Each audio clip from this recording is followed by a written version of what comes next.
This is actually the second time I've done this. I made the video, I deleted the video. Anyway, what I'm gonna go over today is what's better to do, weigh your food when it's raw or weigh your food when it's cooked. What I'm gonna do is I'm going to mix the... What I'm gonna show you today is how... Right, check it. Start again. What kind of... Amy's laughing because I don't know. It's not that funny. Okay, so I actually made this video numerous times. I made it one time, deleted it, made it another time, Amy started laughing. Anyway, this is like the third or fourth time. Anyway, here we go.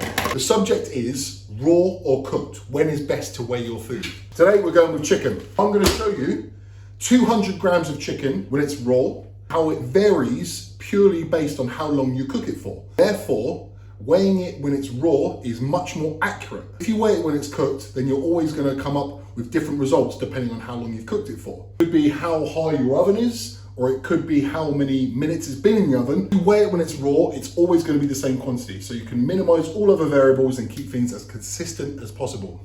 So here we go, we've got 200 grams of chicken. And the second 200 grams of chicken. 2. So both of them 200 grams, which I'm now going to put in the oven. So I'll cook one for 22 minutes. I'm going to show you the difference in weight just purely based on how much time you cook the chicken for. 22 minutes up.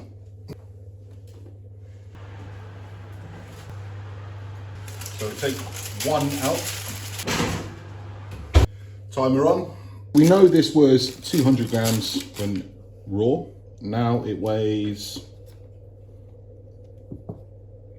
160. 8 minutes later.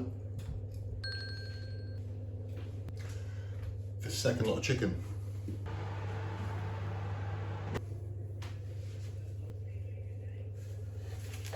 Okay, so here's the second lot of chicken, which we know also was 200 grams. And that weighs 140. It weighs 20 grams less because it was cooked 8 minutes longer. Okay, so what variable changed? Was it the amount of chicken or was it the amount of time I cooked? In conclusion, if you weigh your food raw, it's always 200 grams regardless of how long you cook it for. Now, both are edible. One was cooked for 22 minutes, one was cooked for 30 minutes. It's not like one is better than the other, it just depends on personal preference. So, cook when raw, you minimize variables and keep things as consistent as possible.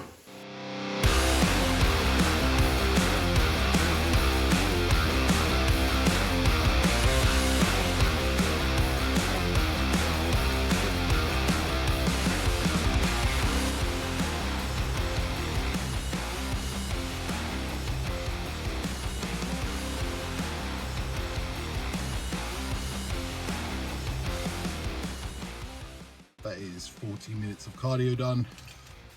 Have a moment to myself. As I was doing my cardio, I tend to reply to a few check-ins, get back to a few bits of business that I need to. It got me thinking about something. It's people's attitude and opinion towards their check-in. Some of my clients I have to remind every week, and I'm not going to anymore. Let's say I've got 50, 60 clients. They've got one coach and they seem to forget every week. It shouldn't be a burden. It should be your opportunity to be able to explain what's happened, to be able to run over details, to be able to run over things you're not happy with, run over things that you're happy with. It should be almost like a little, it'd be like pat yourself on the back, realize what you're doing, realize what you're achieving, iron out any creases if there is any, because these same people are actually people who want changes on their diet as well. So they want to change their physique. They want changes because people say they're bored of the food. They want changes in their training plan because they're bored of the workouts.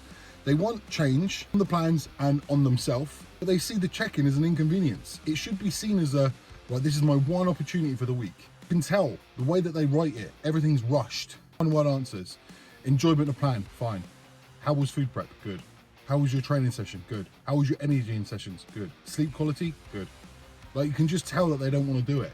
But again, these same people are the people that want results or claim to. But in my 7 years coaching experience, what I tend to see is the less somebody contacts their coach, i.e. me, the less results that happen. And it just seems to fall by the wayside, and it just seems to be something that came and went and then they didn't get any results, and then they move on maybe to another coach, or they just don't bother. You know, instead of rushing it, like even like measurements rushed, photos rushed. Oh my, I couldn't take photos this morning because my partner was asleep. Well, just set your phone up. You don't need your partner to take a photo. Oh, I couldn't do it because the tape wasn't there. Well, make sure the tape's there. The scales are broke, they didn't have any batteries. Well, get some batteries. You can lead a horse to water, but you can't make it drink. I just don't understand this, like, this mentality of, I want change. Okay, here's the change. Oh, no, not that change. It's almost like people want to carry on doing what they were doing in the first place and see change. It's absolute insanity to put in no effort but expect results. Unfortunately, that's the world we live in. Anyway, Sunday, 8:30, cardio done, rest day food going in, fuck all basically. Prep continues. So part of the service with my coaching is also helping out with your posing. A first timer client who wants to compete in September, I'm gonna go over a few bits and bobs. What's really good is to get some good habits in place early doors and then practice. So now I'm just gonna jump on this FaceTime with my client and run over a few bits and try and iron out some creases so we can get ready for September. Morning, mate. Hello, buddy. Firstly, I want to ask actually, how are you? How are you getting on in general? Weighted runs, cardio, stuff like that. So they've always just been tight. And really hammering the fuck out of your legs. And we'll go run through a few times. Like real easy to understand, easy to digest bits. Rather than me just chewing your ear off all the time, I want you to have like specific bits of information that you take from this. So, we start with the quarter turns, yeah? yes, please, mate. Yep, start with the quarter turns. Front and back ones are actually not too bad. Would you mind doing the back one more time, please? Everything starts from the floor up. Face your feet around about 100 degrees, so you don't completely lose the hamstring. So that's the first port of call. So now get into that pose. Let's do it 3 more times. Feet placement, twist round. Don't move your body down, but squeeze your obliques. I'll send you over those screenshots and you can see the difference of what I'm on about. You're welcome, mate, no problem at all. Hopefully you've taken something from that. As I say, I'm gonna have them updates over to you later on today and then we can progress from there, right? Nice one, mate. So today, got a visitor again, Jack, and we have come to, can you read that? Frontline Fits in Manchester. So we're gonna do a shoulder and chest session and an in-person check-in so I can have a look at Jack's posing, have a look at Jack's condition, see where we're at. Currently, what is it? 8 weeks out. 8 weeks out. Yeah. So we'll have a little session and then see what's what.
big on supplements, and it's funny because I've talked about them a couple of times in my YouTube videos now, but when on prep, one of the biggest problems, if not the biggest problem, is sleep.